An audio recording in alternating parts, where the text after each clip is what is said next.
I still remember ನಾವ್ ಮಕ್ಳಿರ್ತಾ fresh cassette ತಗೊಂಡ್ ಹೋಗಿ ಫ್ರೆಂಡ್ಸ್ ಯಾವ್ದಕ್ಕೋ ಯಾವ್ದೋ ಒಂದ್ ಹಾಡ್ ಮಾತ್ರ ರೆಕಾರ್ಡ್ ಮಾಡ್ಸ್ಕೊಂಡ್ ಬರೋರು, ಅದಕ್ಕೊಂದು ಎಷ್ಟೋ ಒಂದು ನಾಮಿನಲ್ ಹಣ ಕೊಟ್ಟು. ಹಂಗಿದ್ರು ಪರವಾಗಿಲ್ಲ, ಒಂದೊಂದ್ ಟೈಮ್ ಏನಾಗೋದು ಸೇಮ್ ಟು ಸೇಮ್ ಡೂಪ್ಲಿಕೇಟ್ ಮಾಡ್ಬಿಡ್ತಾರ, ಆನಂದ್ ಅಡಿಯೋ ಹೆಸರದಲ್ಲೇ ಮಾರಕ್ ಶುರು ಹಾ. ಸೊ ಇಂಥದ್ದು ಒಳ್ಳೊಳ್ಳೆ ಕಥೆಗಳಿದೆ. ಏನಂತ ಹೇಳಿದ್ರೆ ಒಂದ್ ಟೈಮ್ ಯಾವ್ದೋ ಊರಲ್ಲಿ ಹಿಂಗ್ ಹೋಗ್ಬಿಟ್ಟು ಪೈರಸಿ ಹಿಡ್ದೈತ್ವಿ.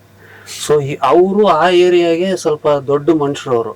ಸೊ ನಾವು ಬಂದಿದೀವಿ ಅಂತ ಹೇಳಿ ಅವರು ಲಾಂಗ್ ಬಚ್ಚು ಎಲ್ಲ ತಗೊಂಡ್ಬಂದು ಓಡಿಸಿರೋ ಕಥೆಗಳೆಲ್ಲ ಇದೆ ಮಾಡಿದಾಗ.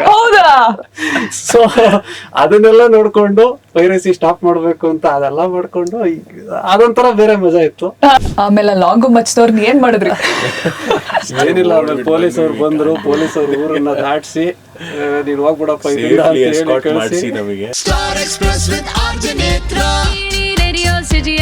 ಇದರ ಪೂರ್ತಿ video radio city Kannada YouTube channel ಅಲ್ಲಿ ನೋಡಿದ್ಮೇಲೆ ಸಬ್ಸ್ಕ್ರೈಬ್ ಮಾಡೋದು ಮರಿಬೇಡಿ.